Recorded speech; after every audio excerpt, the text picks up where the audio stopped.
La Facultad de Ciencias Políticas y Sociales presenta En su propia voz, el debate de nuestro tiempo. Un programa de análisis y reflexión de la agenda política y mediática de México y el mundo. Con Marta Gloria Morales Garza, Efraín Mendoza Zaragoza, Marcela Ávila Egleton y Antonio Flores González. Comenzamos.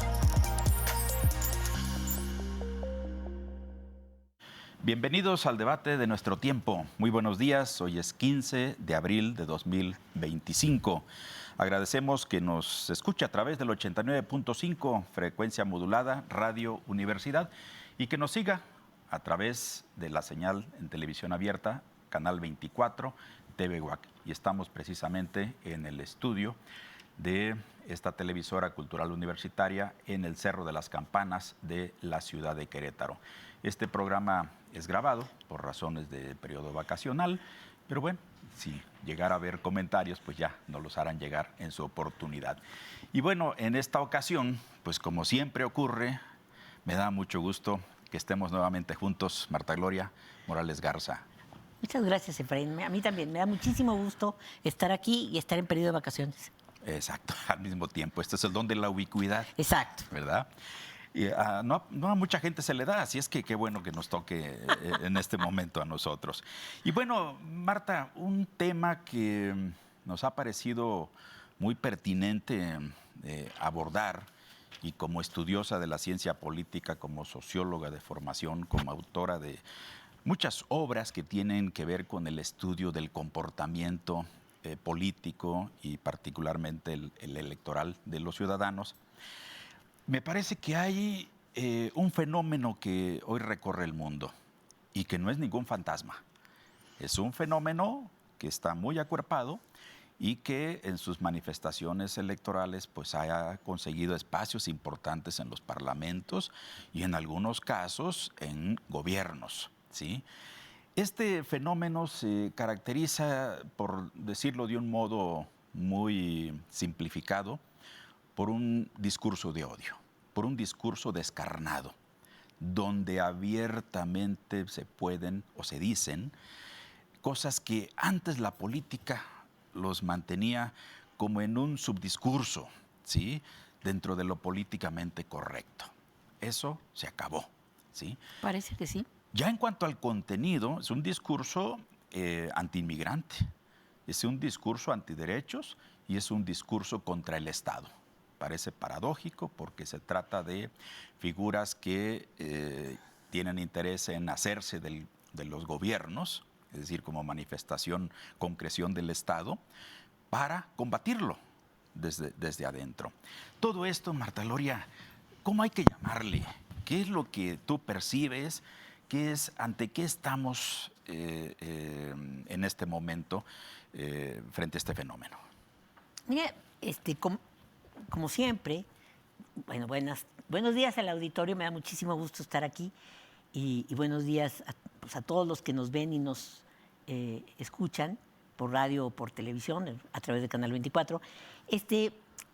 Cuando platicábamos para preparar este programa, yo te decía que este es un nuevo arranque, una nueva crecimiento de la derecha, y tú agregabas que era más bien como de los conservadores, y yo diría que es una derecha conservadora, no para conciliar, porque es que creo que tiene dos componentes.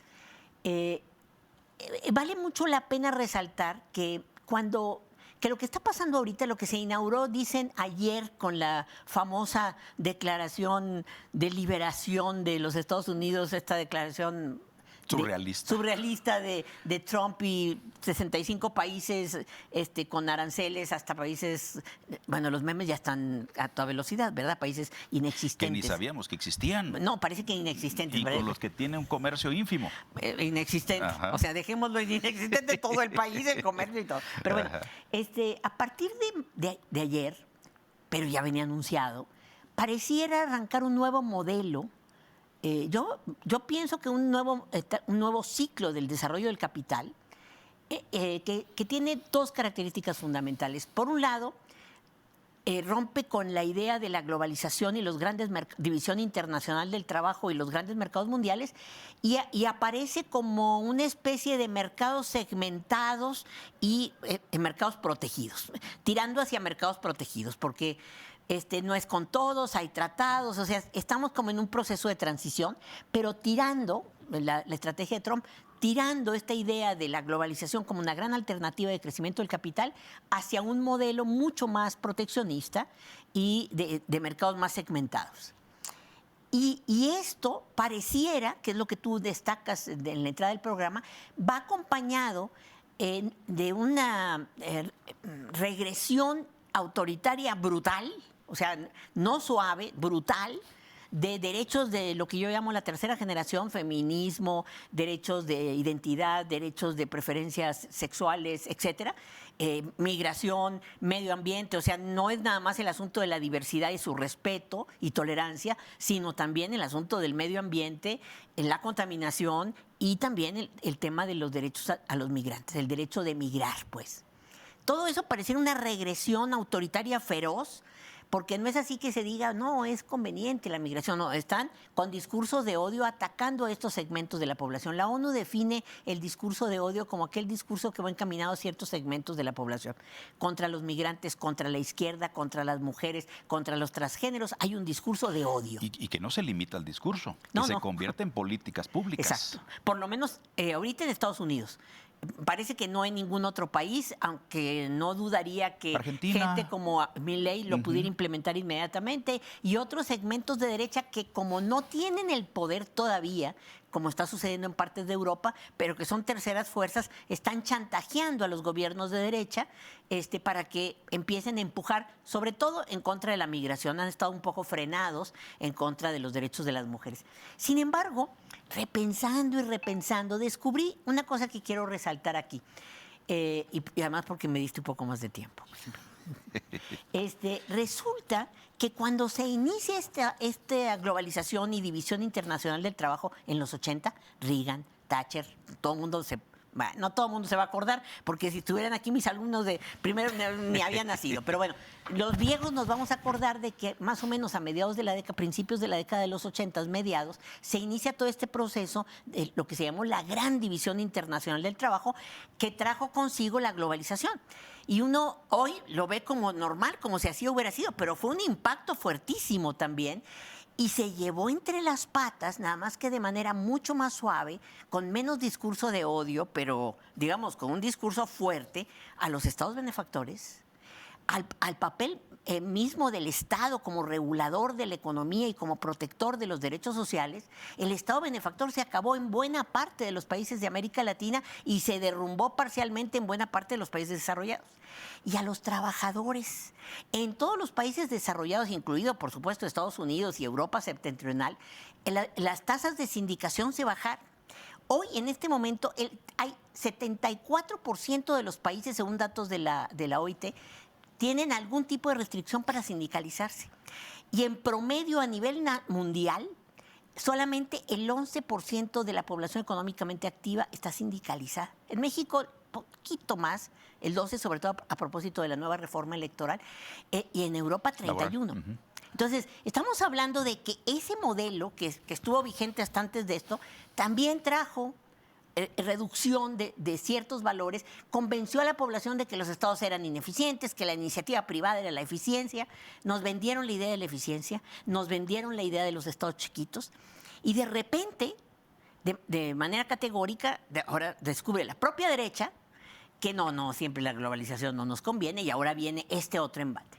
¿Cuál es la diferencia? La diferencia es el discurso de odio, y por eso valía la pena mucho tu entrada. Es que el discurso de odio, aunado a medios de comunicación totalmente diferentes, están bombardeando a la población selectivamente, es decir, mujeres, transgéneros, etcétera, la gente que defiende los derechos ambientales, los trabajadores, etcétera, etcétera, etcétera, como Milei le dice así, rufianes, bueno, del Papa. Imbécil. Imbécil, le dice al Papa.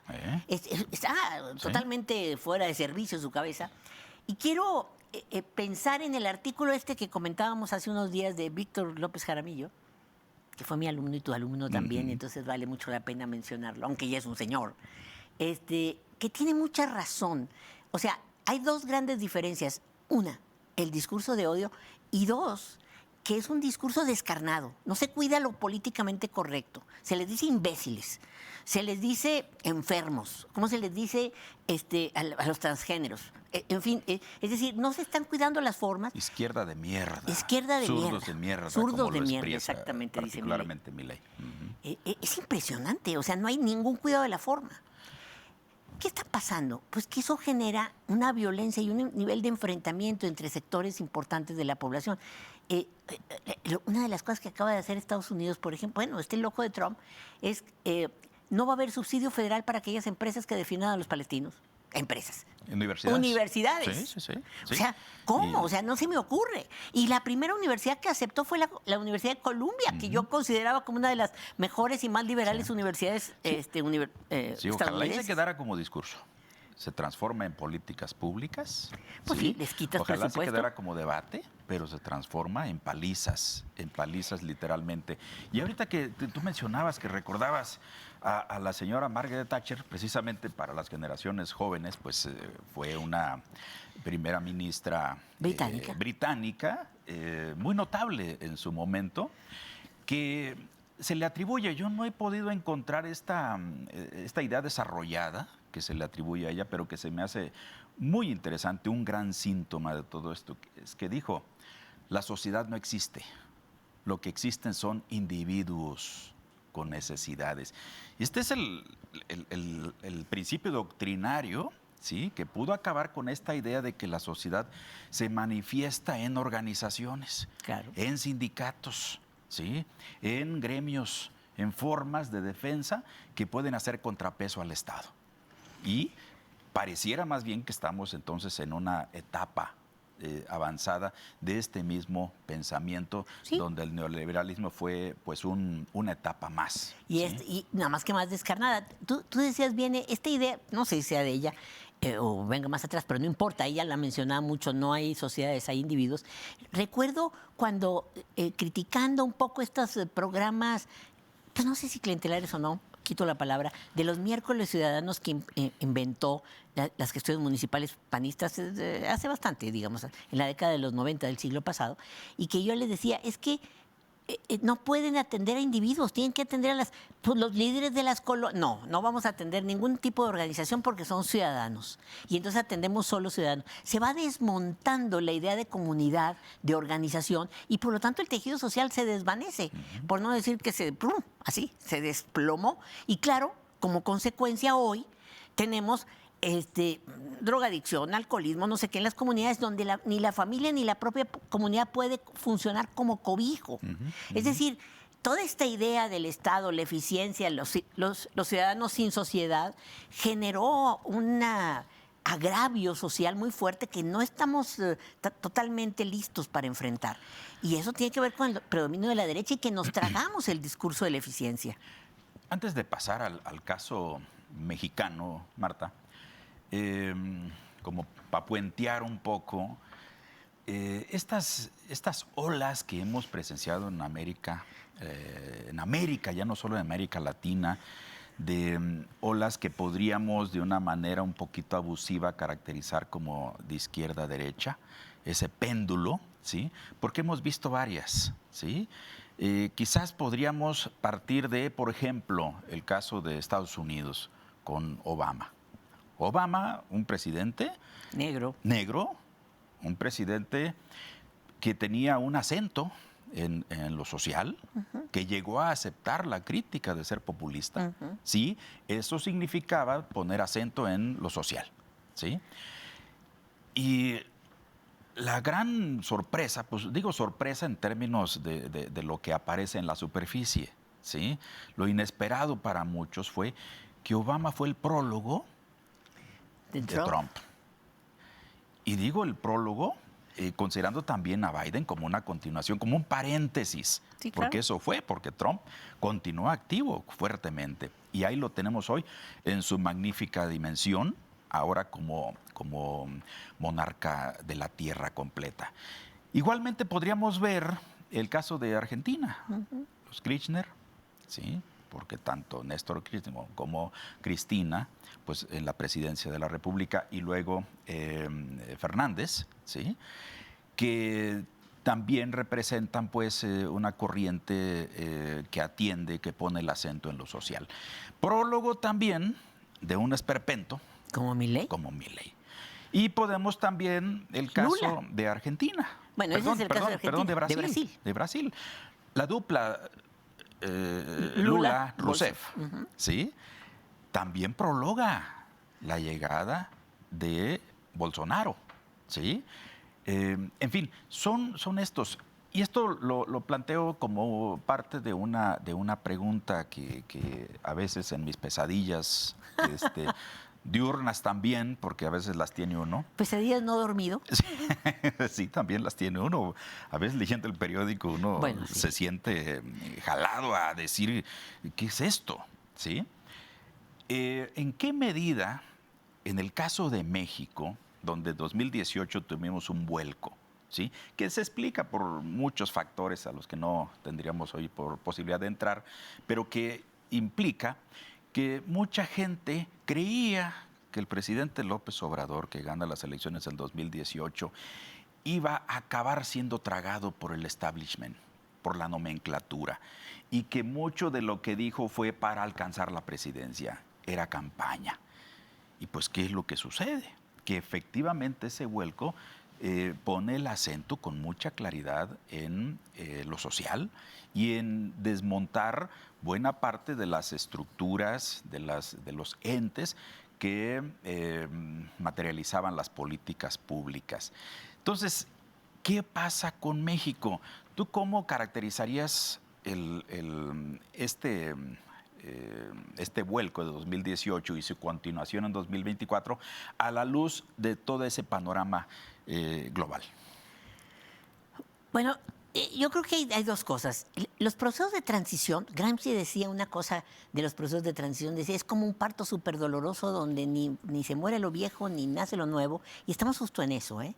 Entonces, no podemos afirmar que esta dupla de derecha e izquierda que tú mencionabas en el caso de Argentina o en el caso de Brasil todavía más obvio y también igual de virulento con Bolsonaro, con Milei, y en otros países de Europa igual. Es decir, no es un caso exclusivo de América Latina. Lo mismo está pasando en Europa, donde está pasándose las boletas electorales de votar socialdemocracia a votar derecha y ultraderecha. El caso alemán es notorio, pero está Dinamarca y está Italia, que están así, y Francia, que está a nada. Y en el caso, por ejemplo, canadiense, que parece que las cosas se están recomponiendo después de la renuncia y la salida de Trudeau con el nuevo primer ministro demócrata, digamos, o más liberal, porque la de ultraderecha canadiense también iba, pero de alguna forma el embate de Trump ayudó a que se calmaran las olas de la ultraderecha. Sin embargo, me parece que el proceso de transición está siendo muy doloroso en términos de élites políticas y de élites económicas. Schumpeter decía hace mucho, en el siglo pasado. Por eso es clásico, porque lo que dijo en el siglo pasado es vigente para hoy. Él decía, cada crisis económica, y yo considero que este es un momento de crisis económica, significa la destrucción de capital y la aparición de nuevos capitales. Entonces, es normal que también el electorado se vea como sacrificado, digamos. ¿Por qué el electorado de la parte norte de Estados Unidos, lo que se llamó por muchísimo tiempo el cinturón de acero, donde estaban o las grandes productoras de automóviles como Illinois, Chicago, etcétera, Michigan, y arriba toda la producción acerera, ¿por qué están tan enojados? Pues porque todo eso se desmontó y se fue a otros países, porque la mano de obra era muy cara. Porque cuando se inicia la globalización, lo que se dice es, los sindicatos son muy inflexibles, nos salen muy caros, no quieren volverse flexibles para que los empresarios puedan desemplear y emplear o contratarlos a destajo. Y entonces lo que hicieron fue salirse de Estados Unidos, porque era mano de obra muy barata, y venirse a México, a China, a Perú, a donde le saliera más barato y que no estuviera tan lejos, porque finalmente el mercado es Estados Unidos. Entonces, ciertamente hay electores que votaron por Trump porque perdieron privilegios, bueno, perdieron empleos, no sé si son privilegios, perdieron derechos. Y también segmentos de capital.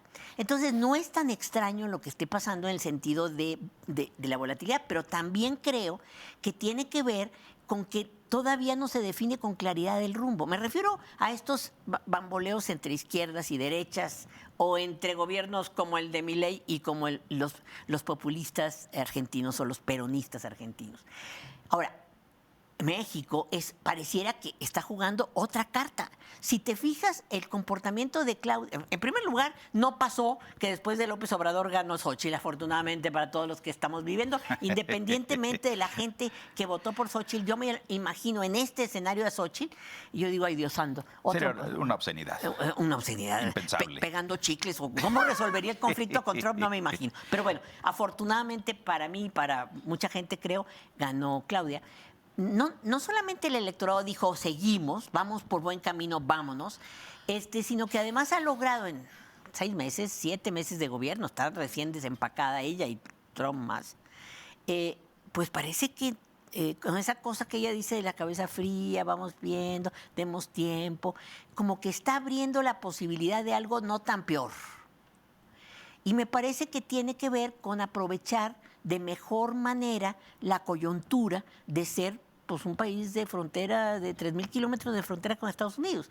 Ahora, la ultraderecha está desatada en México, pero eso lo platicamos al rato, ¿no? Sí, yo creo que aquí Marta, para ir cerrando este segmento, porque le adelanto a usted, vamos a grabar también otro programa para el siguiente martes, donde abordemos ya manifestaciones muy específicas de la ultraderecha en México, en el campo mediático, religioso y electoral.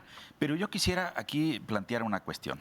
Me parece que no habría que pasar por alto el hecho de que con el presidente López Obrador se inauguró algo muy significativo que consistió en despojar al discurso político, ¿sí? De esos ropajes de la corrección. Y protocolos, ¿no? Sí, y del protocolo. Yo leí alguna vez una encuesta donde se le preguntaba a la gente qué tanto le entendía a los políticos, qué tanto les creía. Eran porcentajes arriba del 90%. Sí. Pues sí, porque es que empezó de repente Andrés Manuel a decir los machuchones se sirvieron con la cuchara grande. La minoría rapaz. Exacto. Pues, ¿Quién no va a entender? ¿Quién no va a entender? Aquí lo interesante es que esto obligó a la derecha a explicitar su agenda y ayudó en su pretensión de lo que él denominó la revolución de las conciencias, ayudados con la multiplicación de los espacios de comunicación que permitieron, como él lo dijo alguna vez, hoy cada persona es medio de comunicación, ¿sí?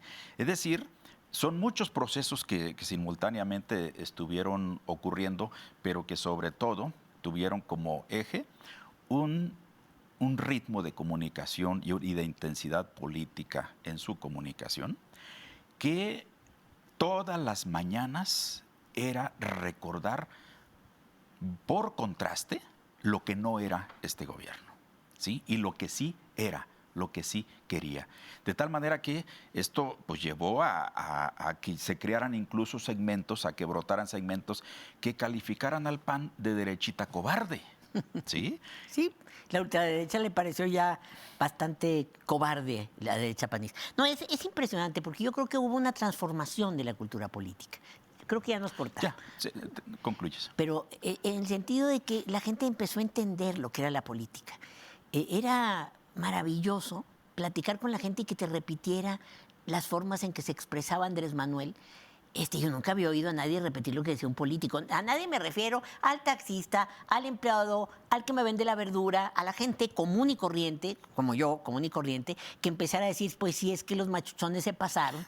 No, o sea, empezar a repetir y recoger estos dichos maravillosos que además a mí misma me encantaban, ¿no? Esto de que la corrupción se barre de arriba para abajo, esas cosas maravillosas. Así es. Eso fue una transformación de la política y del lenguaje. Que hay que dejar bien consignada. Y bueno, con esto vamos a concluir nuestro programa, invitándolos para que el próximo martes pues, nos vean, nos escuchen a través de Radio Universidad y a través de TV UAC con una segunda parte con el tema de la ultraderecha. Marta Loria, muchas gracias. Muchas gracias al auditorio. Nos vemos el próximo martes. La Facultad de Ciencias Políticas y Sociales presentó En su propia voz, el debate de nuestro tiempo. Un programa de análisis y reflexión de la agenda política y mediática de México y el mundo. Con Marta Gloria Morales Garza, Efraín Mendoza Zaragoza, Marcela Ávila Egleton y Antonio Flores González. Gracias por acompañarnos.